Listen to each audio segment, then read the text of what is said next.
Alright guys, this is Slightly Handy again. I'm going to teach you the Riffle Shuffle. It's pretty easy. You need to hold the deck between the ring and the middle finger of the left hand on one end and the thumb on the other end. You're going to curl your pointer finger along the top of the deck so you can give it a nice bend like that. You're going to hold out your right hand and riffle the cards, about half of them, onto your right fingertips. You're then going to take your right pointer finger and put it on top from the bottom to the top and reach across and grab the other side with your thumb so that you'll be holding the deck in pretty much the same position with each hand. And you're going to riffle them alternately back and forth onto the table, or even after you get pretty good at it, you can do it without a table, but I would suggest using a table at first. And all you have to do is push the two packets together.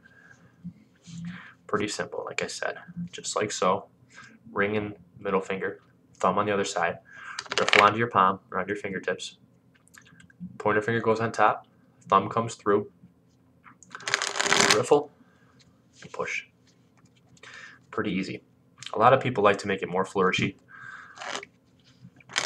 by adding this. And that's pretty easy to do. Once you get into this position, you're going to bring your ring fingers underneath the deck so that you get all your fingers under like this, while keeping your pressure on the top with your thumbs, right at where the cards are meeting. You're going to push your hands together and down a little bit to give the deck this action here. These fingers are holding these cards in place.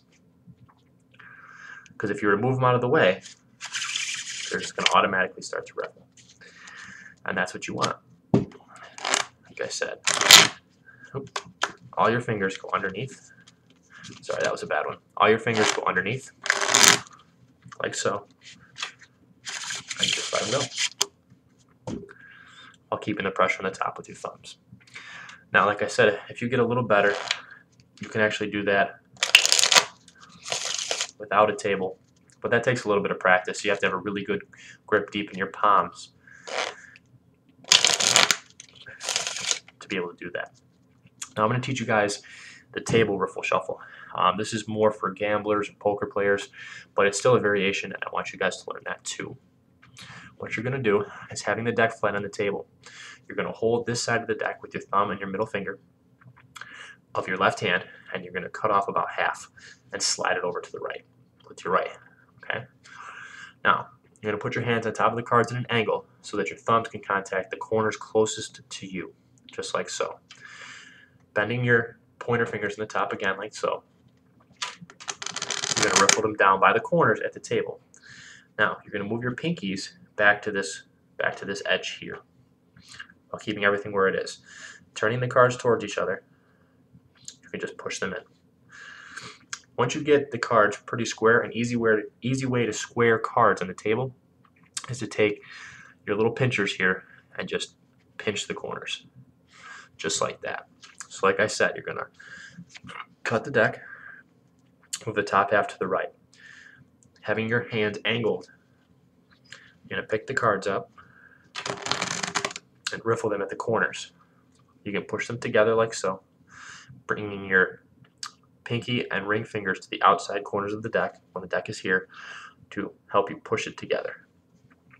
You get them close and you can square with your pinchers. And that's the table riffle shuffle. There's a lot of cool things you can do with the riffle shuffle. You can control cards if you want. Let's say you had these three cards, the jack, the queen, and the two, on top, and you wanted to keep them there. All you would have to do is, as you go to riffle, make sure you riffle all the cards out of this packet before this packet, and those cards will stay there. Now let's say you had cards on the bottom, the ace of spades, the three of spades, and the ace of clubs, and you want those to stay there.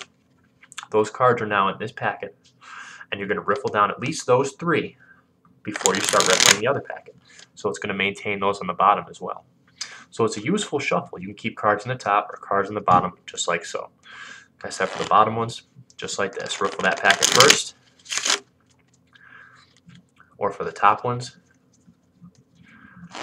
make sure you use all of this packet first. And that's a pretty cool way to to keep a setup if you have a setup in a card trick or anything like that. And you can do the same thing on the table. It's just a different way to riffle them. So yeah, I hope you guys enjoyed the tutorial. I think next I'll do the overhand shuffle and show you guys a couple controls with that too. Thanks.